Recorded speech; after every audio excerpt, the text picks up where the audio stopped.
नमस्कार बच्चों। तो अभी तक हम लोगों ने देखा वसंत को, वसंत भाग को।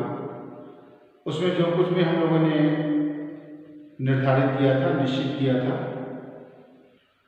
उसको हम लोगों ने समाप्त कर दिया है। अब अभी हम लोग हिंदी की दूसरी पुस्तक, पूरक पुस्तक, सप्लीमेंट्री बुक बाल महाभारत कथा में आते हैं। तो देखेंगे कि बाल महाभारत कथा यह मूल महाभारत का संक्षिप्त रूप है। इसके रचनाकार चक्रवर्ती राजा गोपालाचार्य हैं।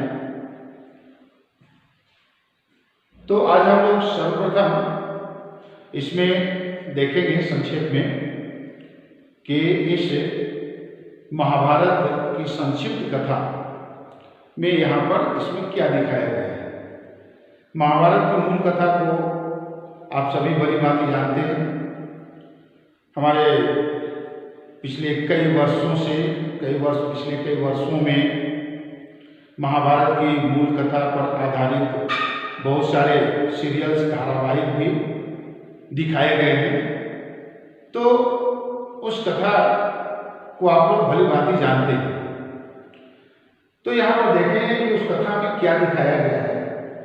तो आज से हम सभी बाल महाभारत कथा को पढ़ेंगे, जिसे चक्रवर्ती राजा गोपालाचार्य ने लिखा है। यह महर्षि वेद व्यास द्वारा रचित मूल महाभारत कथा पर ही आधारित है और उसका संक्षिप्त रूप है। हम सभी अच्छी तरह से यह जानते हैं कि कौरवों और पांडवों के बीच हक और अधिकार की लड़ाई हुई थी। हक और अधिकार को लेकर आपस में विवाद बढ़ा और वह विवाद इतना बढ़ा कि पूरे भारतवर्ष में फैल गया और पूरा भारत दो ग्रुप में बढ़ गया। और कुछ राजे महाराजे पांडवों के पक्ष में हो गए, कुछ राजे महाराजे कौरवों के पक्ष में हो गए और इस प्रकार से एक महासंग्राम हुआ, जिसमें महाविनाश हुआ और अंत में जीत सत्य और न्याय की।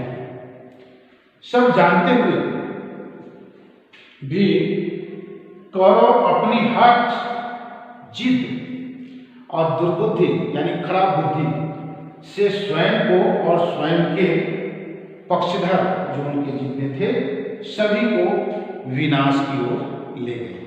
सबका विनाश उन्होंने कराया, अपना भी विनाश कराया और अपने जितने जो परिजन पक्षधर थे सबका विनाश कराया। इसलिए ठीक कहा गया कि जब नाश मनुष्य पर छाता है पहले विवेक मर जाता है।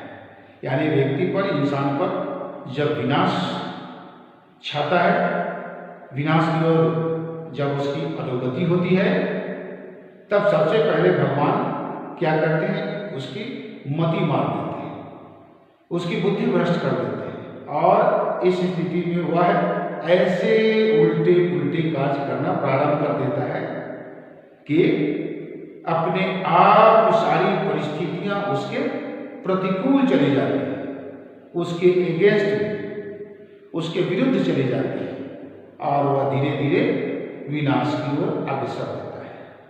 इसलिए इस महाभारत की पूरी कथा, पूरे परिप्रेक्ष्य में हम देखेंगे कि यह दिखाया गया है कि हमें लोभ नहीं करना है, किसी दूसरे के अधिकार का हनन नहीं करना है और आपस में मिलजुल कर रहना है। जो हमारा हक है वो हम अपने हक का सही उपयोग करें, अपने सुखमय जीवन को जिएं, दूसरे के अधिकारों पर अतिक्रमण न करें। इसको दिखाने की कोशिश है। इसी तरह से हम लोग अपने जीवन में भी इससे एक संदेश लेंगे, संदेश लेकर अपने जीवन को जिएंगे और इस प्रकार से एक आदर्श जीवन की ओर अग्रसर होंगे। ठीक।